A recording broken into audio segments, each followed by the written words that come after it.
novo telescópio que vai impulsionar o conhecimento do universo. O poderoso observatório que entrou recentemente em operação é chamado de Vera Rubin, uma homenagem à astrofísica norte-americana pioneira na descoberta das primeiras evidências da existência da misteriosa matéria escura. Um dos mais avançados do mundo, o telescópio está instalado na Cerro Pachón, uma montanha de mais de 2.600 metros de altitude no deserto do Atacama, no norte do Chile. Ele possui a maior e mais potente câmera digital já construída para captar imagens do espaço.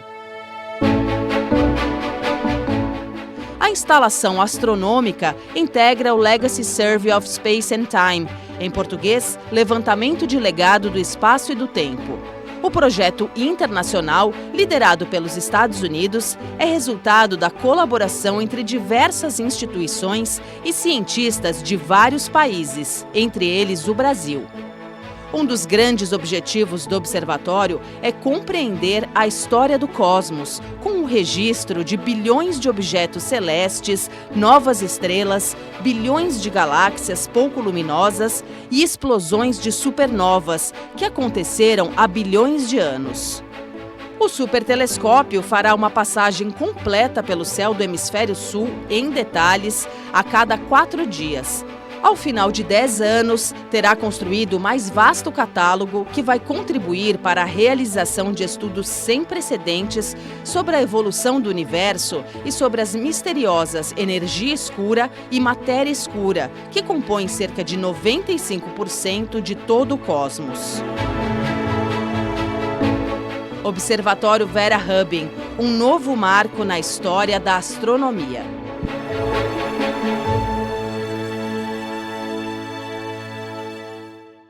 Está no ar o Repórter Eco, com informações que podem contribuir na busca por um mundo melhor.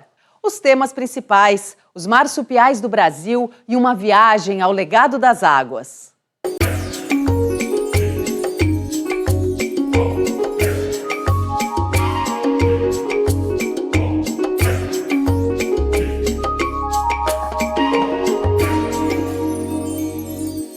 Veja os detalhes do programa.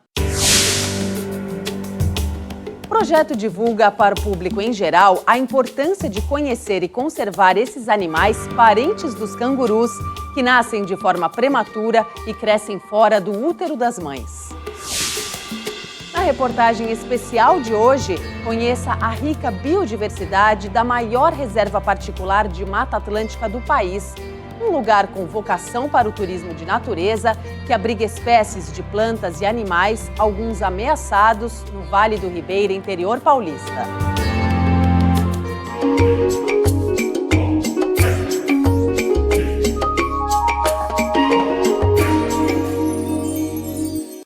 Os marsupiais são diferentes e curiosos. Os embriões nascem de forma precoce e terminam de se desenvolver fora do útero, junto ao corpo da mãe. Pouca gente sabe, mas o Brasil tem dezenas de espécies desses animais. O Instituto Últimos Refúgios criou um projeto para que as pessoas conheçam melhor esses mamíferos e ajudem a preservá-los na natureza.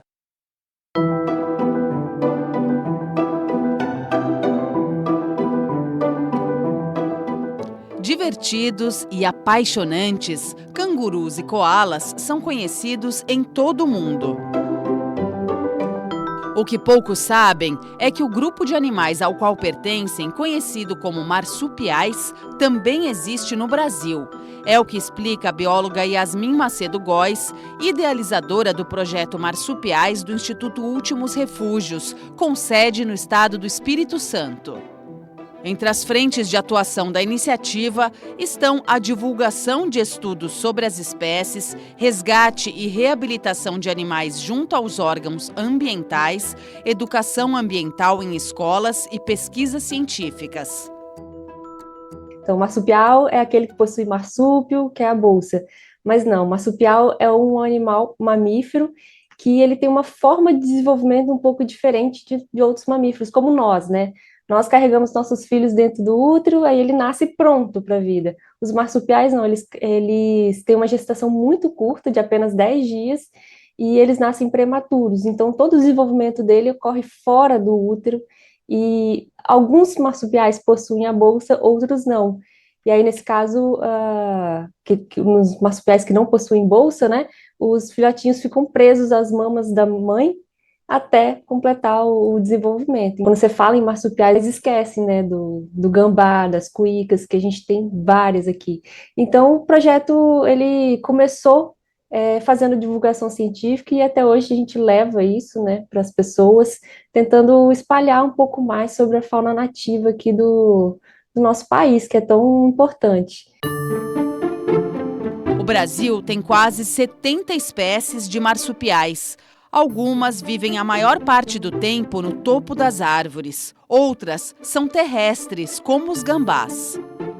E tem também, por exemplo, o único marsupial aquático do mundo, que é a cuíca d'água, que ela vive dentro dos rios. E existem outras características assim que são bem peculiares aqui dos marsupiais brasileiros, né? Que é o formato deles. Eles têm aquele formatinho de raposa, de cachorrinho, misturado com rato, né? Apesar da aparência, o gambá, também conhecido como saruê, não é um rato como alguns confundem. São marsupiais que têm um papel importante para a natureza e para as pessoas. Ao todo, existem 6 espécies nas Américas, 4 delas espalhadas por todo o Brasil. A espécie que ocorre aqui no estado do Espírito Santo não ocorre lá na Amazônia, por exemplo. Tem alguns estudos, inclusive, que mostram que o gambá que ocorre aqui, ele é chamado de gambá de orelha preta, ele não se mistura com o gambá de orelha branca, que ocorre aqui pertinho, que é mais para a região sul, ele também vai um pouquinho para o Nordeste. A lista de contribuições que esses animais fornecem é longa. Controlam as populações de insetos e bichos que colocam em risco os humanos, como cobras venenosas e escorpiões, dispersam sementes, são indicadores naturais da qualidade de um ambiente e ainda servem de alimento para grandes predadores, como a onça-pintada ou a arpia. O gambá, ele come escorpião, preda, né? E as serpentes, as cobras. Esses animais, eles são venenosos. Uma picada desse animal pode ser fatal, né, para o ser humano, mas para o gambá não é, porque ele possui uma proteína e uma defesa contra esse veneno, que ele não sente nada. Ele come rato, ele come barata, ele come o caracol africano, e o gambá, ele se tornou aí um predador natural desses indivíduos e nos ajuda, né, a controlar essa população dentro de área urbana. A crise climática, a poluição e a destruição dos habitats causada por desmatamentos comprometem a sobrevivência dos marsupiais no Brasil. Não bastassem tantas ameaças, diversas espécies sofrem com preconceito e maus tratos. O gambá, por exemplo, como ele é um animal que está muito em área urbana, o principal acometimento a esses animais são os atropelamentos, cachorro, gato que acaba atacando, né? É um instinto ali do animal. E também seres humanos que acabam machucando esses animais por acreditar que são ratos ou acreditar que transmitem doenças e por várias informações falsas. O gambá que se tornou, né, um animal urbano devido ao desmatamento, toda a pressão antrópica, né, que a gente causa. Então, qual que deveria ser a nossa reação, né, como seres humanos? Aceitá-lo, porque ele não traz, de fato, malefícios, só benefícios. Zerar o desmatamento, criar novas unidades de conservação e restaurar áreas degradadas são medidas urgentes para proteger a biodiversidade brasileira, a mais rica do planeta. Quando a gente salva a natureza, a gente está salvando nós mesmos, porque sem o ser humano, a natureza ela segue o caminho dela. Mas nós, sem a natureza, a gente não consegue seguir. Acaba aqui. Agora vamos às notícias de destaque na área socioambiental.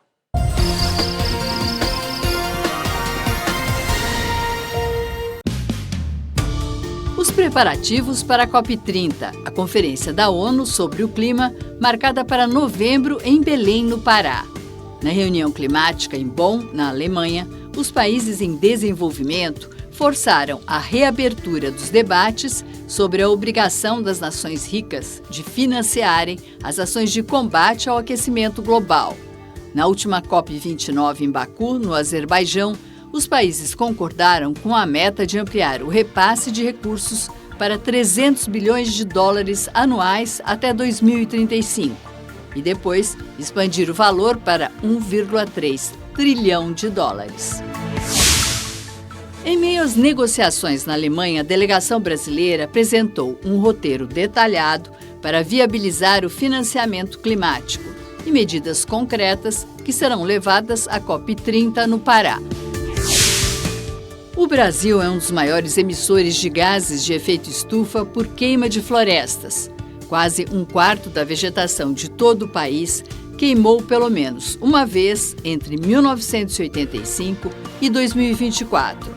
A Amazônia concentrou 50% do desmatamento por fogo no ano passado, segundo os dados do relatório anual da rede MAP Biomas. Sob protestos dos povos originários e após meses de debates, a Câmara de Conciliação do Supremo Tribunal Federal manteve o marco temporal. Pela tese jurídica, os indígenas só teriam direito à demarcação de terras que eram ocupadas até 5 de outubro de 1988, data da promulgação da Constituição. Daqui a pouco, aqui no Repórter Eco. Conheça o Legado das Águas, a maior reserva particular de Mata Atlântica do país. A área preservada abriga animais e plantas que atraem apaixonados pela natureza.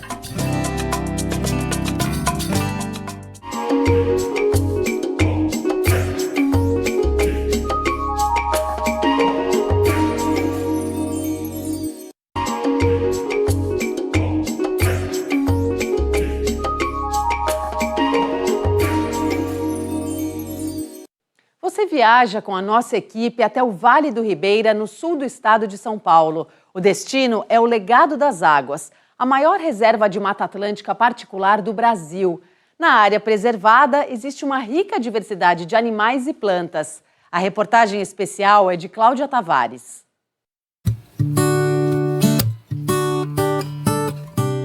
Montanhas cobertas de Mata Atlântica, intocada em vários trechos. Em plenitude, a floresta abriga muitas formas de vida. Saíra sete cores, onça parda, muriqui do sul ameaçado de extinção. Esta figueira centenária é lar de várias outras plantas. Bromélias de cores intensas como a língua de dragão se destacam no meio do verde. Palmeira jussara e samambaia-açu, também ameaçadas de extinção, são vistas em abundância. O Legado das Águas é a maior reserva particular do bioma no país. Fica a cerca de 130 quilômetros da capital paulista, no Vale do Ribeira, sul do estado. São 31 mil hectares preservados entre os municípios de Miracatu, Tapiraí e Juquiá, o equivalente ao tamanho de 31 mil campos de futebol. Nos anos 50, a empresa proprietária das terras precisava gerar energia.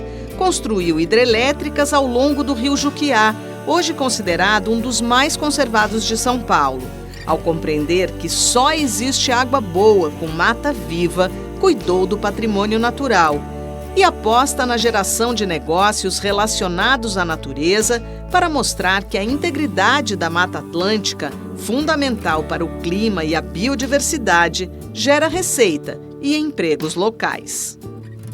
O que sobrou da Mata Atlântica foi tão pouquinho e a gente conseguiu conservar essa área que tem conexão com outros parques estaduais ou unidades de conservação que formam um grande corredor da Mata Atlântica. A gente consegue conservar a biodiversidade, amenizar a situação climática dessa região e o Legado das Águas não tem esse nome à toa. E também fazer a conservação hídrica para poder fornecer água para as pessoas. O Legado Legado das Águas oferece mais de 20 opções de ecoturismo, entre as que são realizadas na água, como a canoagem e as terrestres. Quem quer conhecer bem de pertinho a Mata Atlântica pode fazer trilhas de diferentes graus de dificuldade. Tem opções para aquelas pessoas que têm um grande preparo físico, podem andar quilômetros, subir e descer uma montanha. E tem também para crianças e idosos.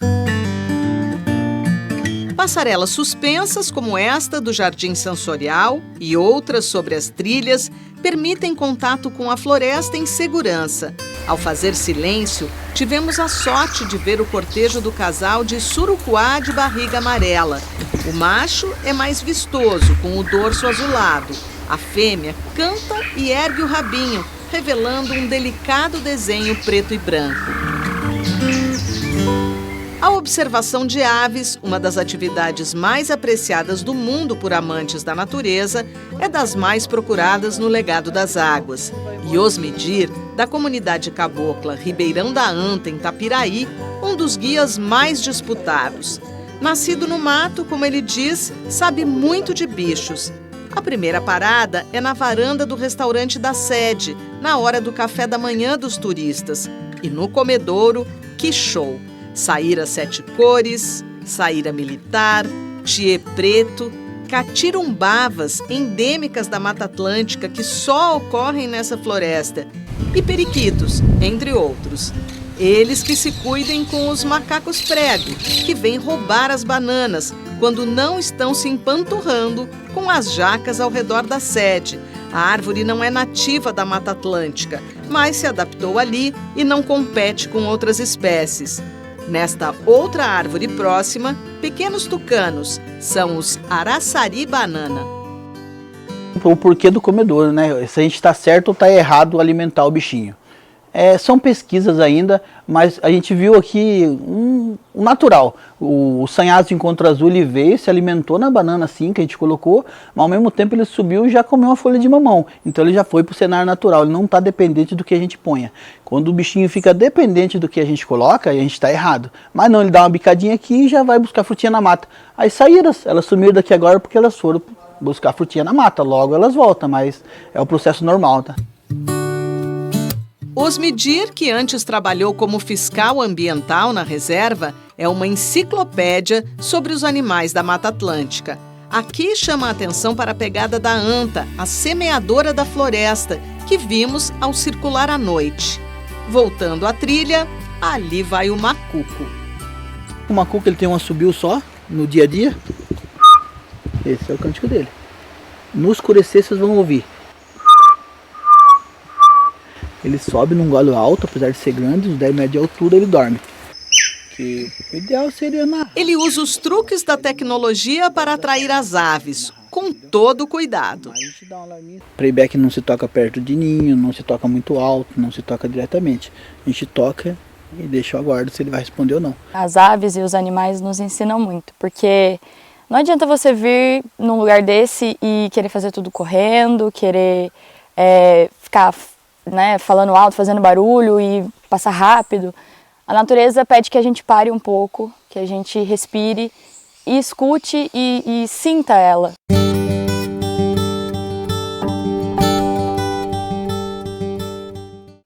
A seguir aqui no Repórter Eco. Na segunda parte da reportagem sobre o legado das águas, os roteiros de turismo ecológico na reserva de Mata Atlântica.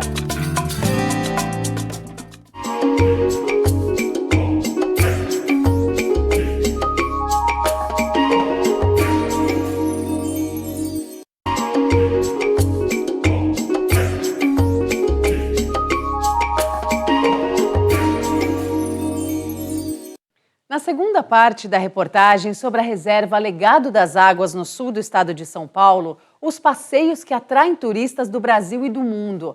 Uma oportunidade rara de ver a Mata Atlântica em toda a sua exuberância pelo olhar dos guias locais que se transformaram em guardiões da floresta.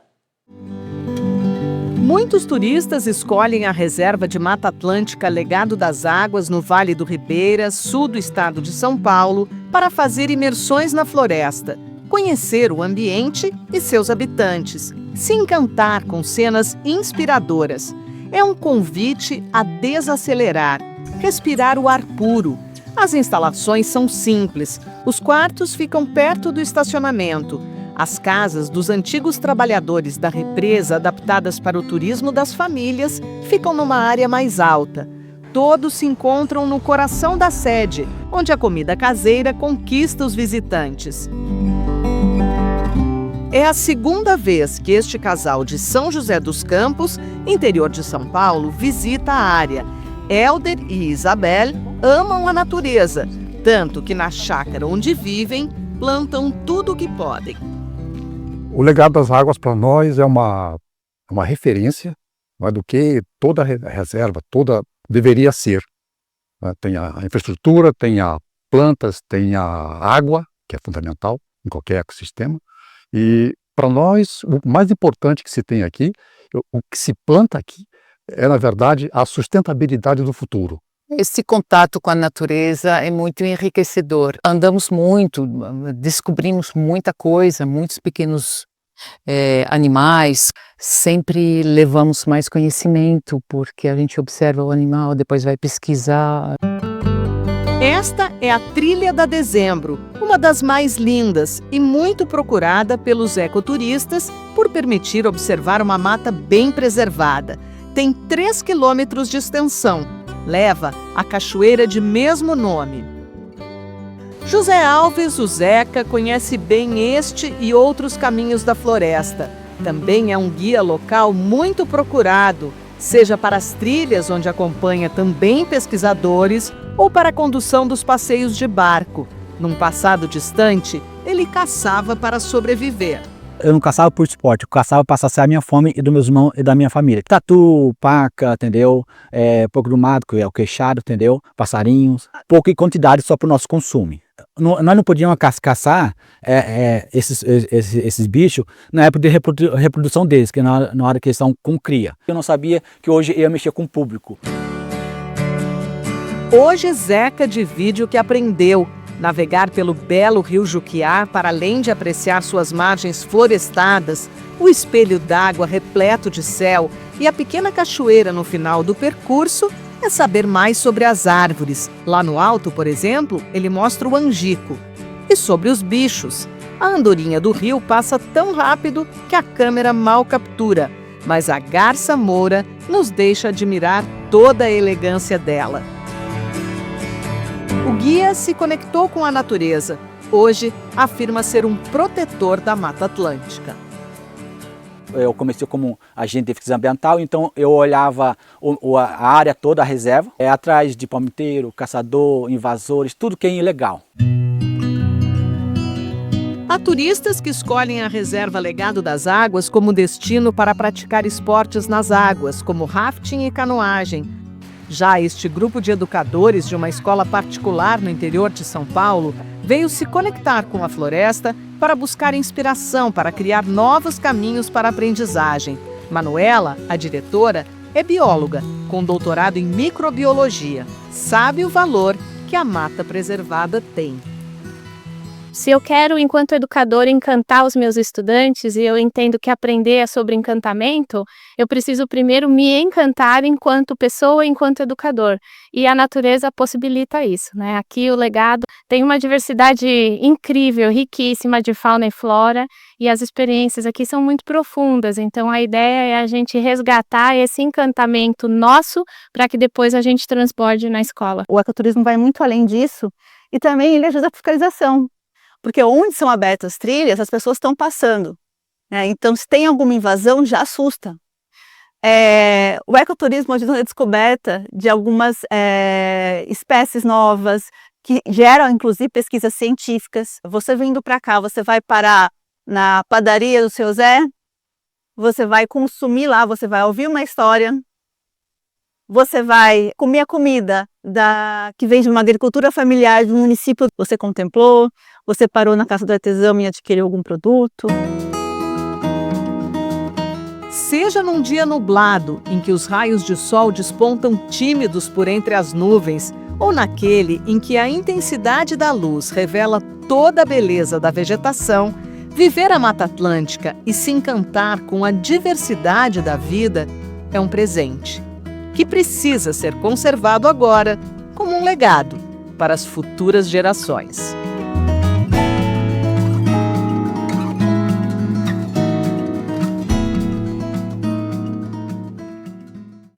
O Repórter Eco de hoje fica por aqui. No próximo programa, você acompanha mais projetos, ações e pesquisas por um mundo que respeite e proteja a diversidade de formas de vida. Até lá!